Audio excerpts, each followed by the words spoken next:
ಮಂಡ್ಯ ನಗರದ ವೈದ್ಯಕೀಯ ಕಾಲೇಜು ಸಮೀಪ ತಮಿಳು ಕಾಲೋನಿ ಸೇರಿದಂತೆ ಸಂಪೂರ್ಣ ಒತ್ತುವರಿ ತೆರವುಗೊಳಿಸಬೇಕು, ಒತ್ತುವರಿದಾರರಿಗೆ ನೋಟಿಸ್ ಜಾರಿಗೊಳಿಸಬೇಕೆಂದು ಆಗ್ರಹಿಸಿ ಮಂಡ್ಯ ನಗರದಲ್ಲಿ ವಿವಿಧ ಕನ್ನಡ ಪರ ಸಂಘಟನೆಗಳು ಮಂಗಳವಾರ ಬೈಕ್ ರ್ಯಾಲಿ ನಡೆಸಿದವು. ಕರ್ನಾಟಕ ರಕ್ಷಣಾ ವೇದಿಕೆ, ಕರ್ನಾಟಕ ರಾಜ್ಯ ರೈತ ಸಂಘ, ಕರ್ನಾಟಕ ರಾಷ್ಟ್ರ ಸಮಿತಿ ಹಾಗೂ ಕರುನಾಡ ಸೇವಕರು ಸಂಘಟನೆ ನೇತೃತ್ವದಲ್ಲಿ ಮಂಡ್ಯ ನಗರದ ವಿವಿಧೆಡೆ ಬೈಕ್ ಜಾಥಾ ನಡೆಸಿದರು.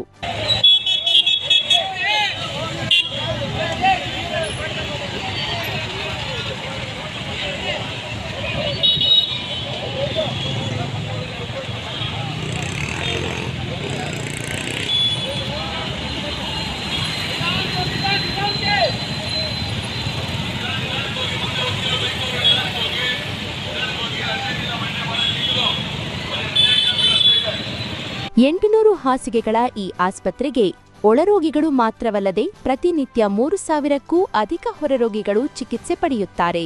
500 ವಿದ್ಯಾರ್ಥಿಗಳು ಇಲ್ಲಿ ಎಂಬಿಬಿಎಸ್, 100ಕ್ಕೂ ಹೆಚ್ಚು ಮಂದಿ ಪ್ಯಾರಾಮೆಡಿಕಲ್ ಕಲಿಯುತ್ತಿದ್ದಾರೆ.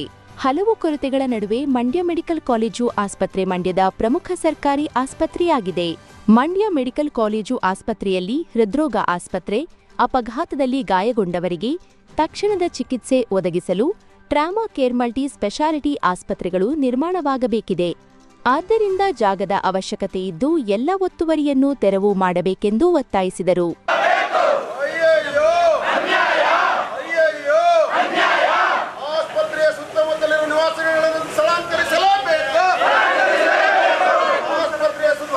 ಏನು ಇಲ್ಲಿ ಒಂದು ವೈದ್ಯಕೀಯ ಆಸ್ಪತ್ರೆ, ಮೆಡಿಕಲ್ ಆಸ್ಪತ್ರೆ ಏನಿದೆ ಅಲ್ಲಿ ಬಹಳ ವರ್ಷಗಳಿಂದ, ಸುಮಾರು ಒಂದು 16 ವರ್ಷಗಳಿಂದ ತಮಿಳು ಕಾಲೋನಿನ ಸ್ಥಳಾಂತರ ಮಾಡಬೇಕು ಅನ್ನೋ ಹೋರಾಟ ನಿರಂತರವಾಗಿ ಮಾಡ್ಕೊಂಬಂದರು. ದಪ್ಪ ಚರ್ಮದ ರಾಜಕೀಯ ಇಚ್ಛಾಶಕ್ತಿ ಇಲ್ಲದ ರಾಜಕಾರಣಿಗಳು ಇವತ್ತು ಸ್ವಾಯತ್ತ ರಕ್ಷಣೆಗೆ, ಅದು ಕೇವಲ ಮತಕ್ಕೋಸ್ಕರ 18 ಎಕರೆ ಜಮೀನನ್ನು ತೆರವುಗೊಳಿಸಿ ಒಂದು ಸುಸಜ್ಜಿತವಾದ ಒಂದು ಒಳ್ಳೆಯ ಆಸ್ಪತ್ರೆಯನ್ನು ನಿರ್ಮಾಣ ಮಾಡೋದಕ್ಕೆ ಅಸಹಕಾರಿಯಾಗಿ ನಡ್ಕೊಂಬಂದಿದ್ದಾರೆ. ಅದು ಗೊತ್ತಿರೋ ವಿಷಯ. ಈ ಹೋರಾಟದಲ್ಲಿ ಬರೀ ಹೋರಾಟಗಾರರು ಮಾತ್ರ ಇದಕ್ಕೆ ಸ್ಪಂದಿಸ್ತಾ ಇದ್ದಾರೆ.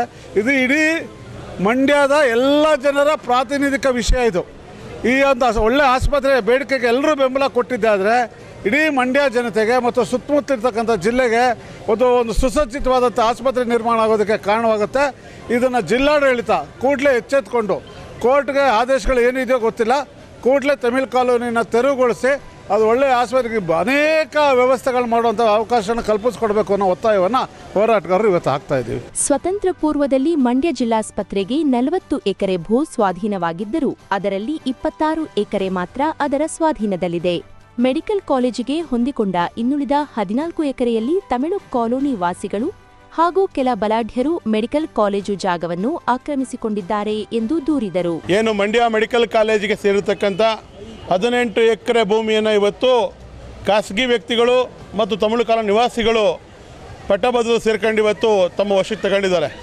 ನಾವು ಕೇಳತಕ್ಕಂಥದ್ದು ರಾಜ್ಯ ಸರ್ಕಾರಕ್ಕೆ ಮತ್ತು ಜಿಲ್ಲಾಡಳಿತಕ್ಕೆ, ಮಂಡ್ಯ ಮೆಡಿಕಲ್ ಕಾಲೇಜನ್ನು ಏನು ಸೇರಿರ್ತಕ್ಕಂಥ 18 ಎಕರೆ ಭೂಮಿ ಇದೆಯೋ ಆ 18 ಎಕರೆ ಭೂಮಿಯನ್ನು ಮರು ವಶಕ್ಕೆ ಪಡಿಬೇಕು. ಅದಕ್ಕೆ ಬೇಕಿರತಕ್ಕಂಥ ಪ್ರಕ್ರಿಯೆಯನ್ನು ಮಾಡಬೇಕು.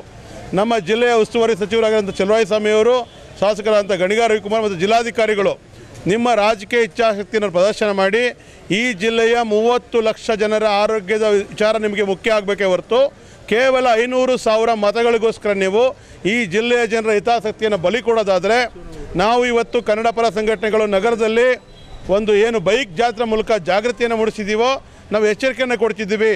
ನೀವು ಇವತ್ತೇನು estate factory, Belagola paper mill ಯಾವ ರೀತಿ ನಮ್ಮ ಕನ್ನಡಿಗರಿಂದ ಕಸಿದು ಯಾರೋ ಖಾಸಗಿ ಸತ್ವ ಬಿಲ್ಡರ್ ಕೈ ಕೊಟ್ಟರೆ ನೀವು ಇವತ್ತು ಅಗ್ಗದ ಬೆಲೆಗೆ ಮಾರಿದ್ರಿ. ಅದೇ ಕೆಲಸವನ್ನು ಇವತ್ತು ಮೆಡಿಕಲ್ ಕಾಲೇಜ್ ವಿಚಾರದಲ್ಲಿ ಮಾಡಲಿಕ್ಕೆ ನಾವು ಬಿಡೋದಿಲ್ಲ. ಈ ಮೆಡಿಕಲ್ ಕಾಲೇಜ್ ಜಾಗ 18 ಎಕರೆ ವಾಪಸ್ಸು ನಮ್ಮ ಮೆಡಿಕಲ್ ಕಾಲೇಜಿಗೆ ಬರಬೇಕು. ಅದಕ್ಕೆ ಬೇಕಾಗಿರ್ತಕ್ಕಂಥ ಎಲ್ಲ ಹೋರಾಟವನ್ನು ಮಾಡ್ತೀವಿ. ಇವತ್ತು ನಾವು 15 ದಿನ ನಿಮಗೆ ಕಾಲಾವಕಾಶನ ಕೊಡ್ತಿದ್ದೀವಿ. ಇವತ್ತು ಮಂಡ್ಯ ಜಿಲ್ಲಾ ಆಸ್ಪತ್ರೆ ಜಾಗ ಉಳಿಬೇಕು ಅಂತೇಳಿ ನಾಲ್ವಡಿ ಕೃಷ್ಣರಾಜ ಒಡೆಯರು 43 ಎಕರೆ ಆರೋಗ್ಯಕ್ಕೆ ಅಂತೇಳಿ ಮೀಸಲಿಟ್ಟಿದ್ದಂಥ ಜಾಗವನ್ನು ತೆರವು ಆಗಬೇಕು ಮತ್ತು ಅದು ಆಗಿರ್ತಕ್ಕಂಥ ವ್ಯವಸ್ಥೆಯನ್ನು ಸರಿಪಡಿಸಬೇಕು. ಏನು ಇವತ್ತು ಜಿಲ್ಲಾಸ್ಪತ್ರೆ ಜಾಗ ಉಳಿಸೋಕ್ಕೋಸ್ಕರ ಎಲ್ಲ ಕನ್ನಡ ಪರ, ರೈತ ಪರ, ಎಲ್ಲ ಜನಪರ ಹೋರಾಟಗಾರರು ಇವತ್ತು ಕನ್ನಡಿಗರಲ್ಲಿ ಜಾಗೃತಿ ಮೂಡಿಸೋದ್ರ ಮುಖಾಂತರ ಮಂಡ್ಯ ನಗರದ ಎಲ್ಲ ಬಹುತೇಕ ರಸ್ತೆಗಳಲ್ಲಿ ಸಂಚರಿಸೋದ್ರ ಮುಖಾಂತರ ಇವತ್ತು ಹೋರಾಟವನ್ನು ಯಶಸ್ವಿಗೊಳಿಸಿದ್ದೀವಿ. ಈ ರಾಜ್ಯ ಸರ್ಕಾರ ಮತ್ತು ಜಿಲ್ಲಾಡಳಿತ ಇದಕ್ಕೇನು 15 ದಿನಗಳಲ್ಲಿ ಏನು ತುರ್ತಾದಂಥ ಕ್ರಮವನ್ನು ಜರುಗಿಸಿ ಹಾಸ್ಪಿಟ್ಲ್ ಜಾಗವನ್ನು ಉಳಿಸುವ ನಿಟ್ಟಿನಲ್ಲಿ ಮಾಡಲಿಲ್ಲ ಅಂದರೆ ಇಡೀ ಗ್ರಾಮೀಣ ಪ್ರದೇಶದಲ್ಲಿ ಮತ್ತು ಮಂಡ್ಯ ನಗರ ಪ್ರದೇಶದಲ್ಲಿ ಹಂತ ಹಂತವಾಗಿ ಹೋರಾಟವನ್ನು ತೀವ್ರ ಸ್ವರೂಪವಾಗಿ ತಗೋಬೇಕಾಗುತ್ತೆ ಅಂತ ಈ ಮೂಲಕ ಜಿಲ್ಲಾಡಳಿತಕ್ಕೆ ಎಚ್ಚರಿಕೆಯನ್ನು ನೀಡ್ತಾ ಇದ್ವಿ. ಹಾಗೆ ಚುನಾಯಿತ ಪ್ರತಿನಿಧಿಗಳು ಕೂಡ ಇದರ ಬಗ್ಗೆ ಮುತುವರ್ಜಿ ವಹಿಸಿ ಮೆಡಿಕಲ್ ಕಾಲೇಜು ಮತ್ತು ಏನು ಜಿಲ್ಲಾ ಆಸ್ಪತ್ರೆಯನ್ನು ಉಳಿಸೋ ನಿಟ್ಟಿನಲ್ಲಿ ಕೆಲಸ ಮಾಡಲಿಲ್ಲ ಅಂದರೆ ಜಿಲ್ಲೆ ಜನತೆ ಪರವಾಗಿ ಉಗ್ರವಾದ ಹೋರಾಟವನ್ನು ಹಮ್ಮಿಕಬೇಕಾಗತ್ತೆ ಅಂತ ಈ ಮೂಲಕ ಎಚ್ಚರಿಕೆಯನ್ನು ನೀಡ್ತಾ ಇದ್ದೇವೆ. ಪ್ರತಿಭಟನೆಯಲ್ಲಿ MB Naganagowda Karave, Jayaram, doctor S Narayan, Kannada Prakash, Shobha Satish, Padma, Mangala, Madhusudan ಕೆಂಪೇಗೌಡ್ರು, Puttaswamy, Karave Shivaramegowda, Shankar, ಕರುನಾಡ ವಿಜಯ ಸೇನೆ ಮಹಿಳಾ ಘಟಕ ರಾಜ್ಯ ಅಧ್ಯಕ್ಷ ಬಿಎಸ್ ಭವಾನಿ, ಜಿಲ್ಲಾಧ್ಯಕ್ಷ ಎಂಡಿ ವೆಂಕಟೇಶ್, ಹುಲುವಾನಸಾಗರ್, ಕೆಆರ್ಎಸ್ ಸಂಘಟನೆ ರಮೇಶ್ ಗೌಡ, ಡಿಜಿ ನಾಗರಾಜ್, ರೈತಪರ ಸಂಘಟನೆಯ ಶಿವಳ್ಳಿ ಚಂದ್ರಶೇಖರ್, ಸುನಂದ ಜಯರ, ಜಯರಾಮ್ ಮತ್ತಿತರರು ಹಾಜರಿದ್ದರು.